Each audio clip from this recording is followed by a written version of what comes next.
La educación, la filosofía y el pensamiento crítico son elementos interrelacionados que desempeñan un papel crucial en el desarrollo intelectual y la formación de individuos reflexivos y con habilidades de pensamiento autónomo. Escuchas Inteligencia Creativa. En este episodio conversamos con la licenciada en filosofía Camila Telechea sobre la importancia del pensamiento crítico, la educación creativa y la autonomía. Recuerda suscribirte a las distintas plataformas de donde escuchas Inteligencia Creativa. Visitar nuestra website en la descripción de cada episodio. Inteligencia Creativa, el podcast. 3. Bienvenidos a un nuevo episodio de Inteligencia Creativa. Quien les habla y saluda el profesor César Alejandro Ferrer. Y en este episodio vamos a conversar con la licenciada en filosofía Camila Telechea, quien nos va a informar y nos va a abrir un poco la mente acerca de la importancia de la creatividad, de la libertad, del pensamiento crítico en los procesos de educación y de formación. Bienvenida, Camila, a Inteligencia Creativa. ¿Me Bueno, escuchas? muchas gracias por invitarme.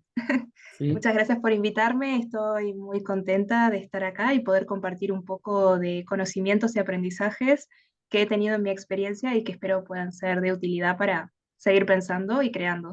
Muchas gracias, Camila. Camila, ¿cómo se puede motivar a los estudiantes a que aprendan?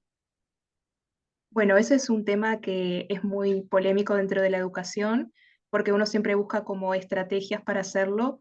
Yo estoy en la posición desde la filosofía que la motivación siempre tiene que ver con un término que a mí me gusta mucho, que es la interpelación, ¿no? Es cuando uno interpela al estudiante, lo mira a los ojos y lo hace parte de la clase, ¿no? Porque siendo yo particularmente, trabajo como docente particular, y ocurre mucho que los estudiantes vienen desmotivados porque en general trabajas con personas que o perdieron una materia, o tienen que dar un examen, o tienen que dar un parcial de un tema que no entienden nada, o que sienten que ellos nunca van a poder llegar a comprender. Entonces, la motivación, trabajo mucho con eso. Y la filosofía es un tema que suele desmotivar mucho porque tiene términos difíciles, porque es un lenguaje nuevo, porque hay muchas dificultades a la hora de comprenderlo y acercarse eh, a ella, ¿verdad?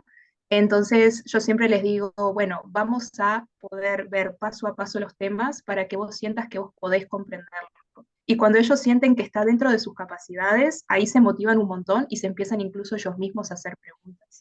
Desde el punto de vista filosófico y en el mundo actual, ¿cuál es la importancia de fomentar el pensamiento crítico en los estudiantes? Desde ese punto de vista axiológico, filosófico, ¿qué importante es que las madres, padres, también estudiantes de secundaria, universitarios, en general, comprendan o cómo se incentiva el fomentar el pensamiento crítico para qué? Para formar ciudadanos libres, para formar ciudadanos que decidan por sí mismos y tomen las riendas de su vida en el presente y en el futuro, de acuerdo a los contextos de sus edades. Sin duda, y es crucial porque también cuando pensaba esta pregunta, pensando, se me ocurría justamente de qué hablamos cuando hablamos de crítica, porque muchas veces se habla de pensamiento crítico y no siempre hay una misma definición, pero yo me baso justamente en que la crítica filosófica lo que habilita no es tanto una crítica, como se dice a muchos autores que han trabajado por este lado, no es una crítica destructiva ni negativa, sino todo lo contrario. Cuando hablamos de crítica nos referimos a una revisión consciente de nuestras actitudes, de nuestras costumbres y hábitos actuales. Entonces, la idea es, no tanto cuando hablamos de pensamiento crítico, es ir en contra de la tradición, sino revisar la tradición y ver qué tenemos de valioso para conservar y al mismo tiempo qué podemos transformar y cambiar.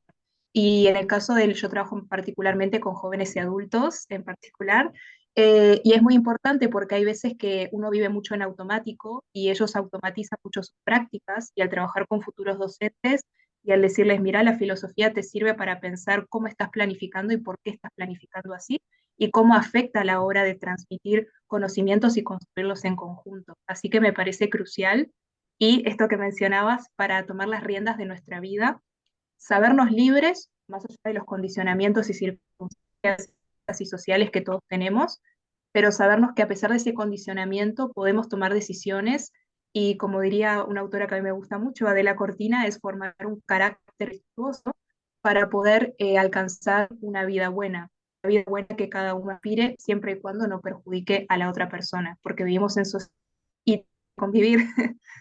Formar, formar un ciudadano virtuoso, no escuché bien esa parte, Camila, Sí, esa un frase, carácter virtuoso. un carácter Ujú. virtuoso. Interesante. Ahora, ¿cómo se puede enseñar a los estudiantes a ser creativos y pensar fuera de la caja? ¿Cuál es la importancia de la creatividad en general? Este, para que piensen, no en automático, como decía, sino buscar imagen un mundo con inteligencia artificial, con todo a un clic. La importancia de ser creativos, de ser críticos en la actualidad es más importante, más que nunca, ¿no? Para ser seres Ujú. que sepamos discernir. ¿Cuál es esa importancia? ¿Cómo se puede enseñar eso? ¿Qué recomendaciones das a los profesores en general?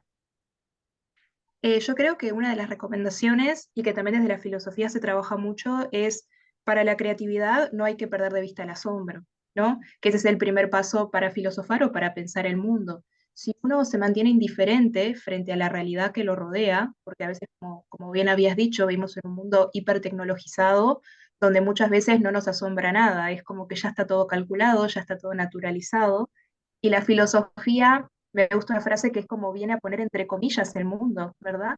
A decir, esto realmente tiene que ser así o puede ser de otra manera. Y ahí entra la imaginación. Una imaginación, hay diferentes tipos de imaginación, ¿no? Una imaginación que puede ser más narrativa o literaria, cuando se crean personajes nuevos o ficticios, o una imaginación que apunta a otro mundo posible, a una alternativa posible. Y es darle a los jóvenes, también a los adultos, porque yo creo que nunca hay que perder la creatividad porque Claro. es algo que dentro de la escolarización muchas veces se puede perder por el tema de la rutina, por el tema de salvar una materia, por el tema de las presiones y autoexigencias. Y cuando trabajo en mis clases particulares es mucho como ir paso a paso y respetar los procesos. Esa palabra para mí es maravillosa, que nunca hay que perder los procesos, porque a veces vivimos en un mundo muy automatizado e inmediato. Entonces, la creatividad y la imaginación necesita tiempo, necesita lentitud y quietud. ¿Sí? Para hallar las respuestas, ¿no? Para Exacto. entrar al mundo creativo. Ahora, Camila, ¿se puede enseñar a los estudiantes a ser ciudadanos responsables en el presente, pero también en el futuro, porque son las nuevas Ujú. generaciones las que van a ser garantes de este mundo, de este planeta en el cual vivimos? ¿Se puede Yo, enseñar a ser responsables en la actualidad en un sistema yo, educativo a los estudiantes, respetando las libertades, respetando los procesos de cada quien desde el punto de vista filosófico? Yo creo que sí se puede enseñar a ser ciudadanos responsables y parte desde dos lados. Sin duda parte desde la transmisión de valores, los valores como la solidaridad, el valor del respeto, de la escucha activa, y que en realidad, como decíamos, es todo un debate porque en realidad siempre tiene que ser desde el ejemplo, ¿no? Como se hable entre lo que digo y lo que hago. Entonces, los adultos somos los principales referentes en cuanto a el compañerismo, en cuanto a, al ayudar al otro. Entonces, en primera instancia, más allá de la teoría que uno podría abarcar, en primera instancia es que los adultos seamos referentes responsables, porque más que lo que decimos es lo que hacemos, lo que queda un poco en la imagen colectiva y en la imagen de los niños y jóvenes. Eh, y en segundo lugar, sin duda, recordar nuestros derechos, creo que es muy importante. Lo hablamos también con estudiantes, que muchas veces cuando hablamos de derechos humanos, uno dice, ¿realmente uno es consciente de qué derechos son? ¿Uno realmente los conoce, esos 30 derechos universales que todos tenemos? Y cuando uno es consciente de ellos, puede luchar por ellos y saber que, bueno, todos somos ciudadanos y ciudadanas que merecemos el mismo respeto.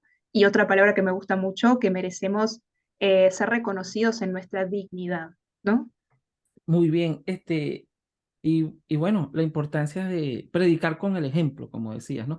Exacto. Muchos autores, desde el punto de vista psicológico, filosófico, pedagógico, han escrito durante muchos años que los valores están, los valores no se han ido, los valores hay que practicarlos, los valores están en la práctica diaria y en nuestras acciones. Ahora bien, Camila, para ir culminando, ¿qué reflexiones nos podrías dar acerca de la importancia de conocer y pensar para ser libre? Hoy en día está de boga, bueno, siempre el ser humano ha luchado por su libertad, pero vemos en diferentes formatos, diferentes tipos de literatura, todos queremos ser libres, pero ¿qué es realmente, cómo puede ser libre una persona? ¿Cuál es la importancia de conocer y pensar para ser libre verdaderamente?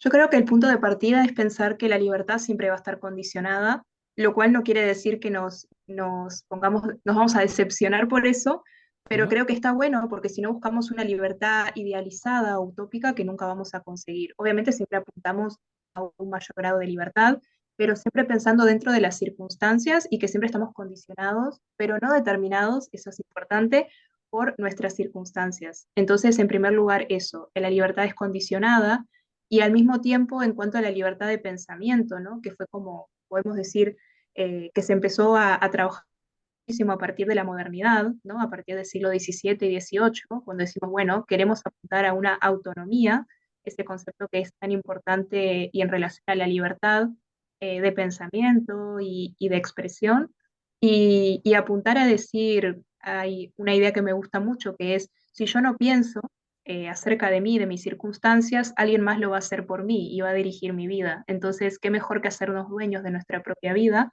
y responsabilizarnos de ella? Porque eso creo que es un poco el miedo a la libertad, ¿verdad? Porque uno es libre, pero si es libre es responsable y eso Más nos o, causa angustia. más o menos en la línea de Ortega y Gasset, yo soy dueño de mis circunstancias. Exacto, Cada quien es exacto. dueño de sus circunstancias, ¿no? Y se adapta al contexto.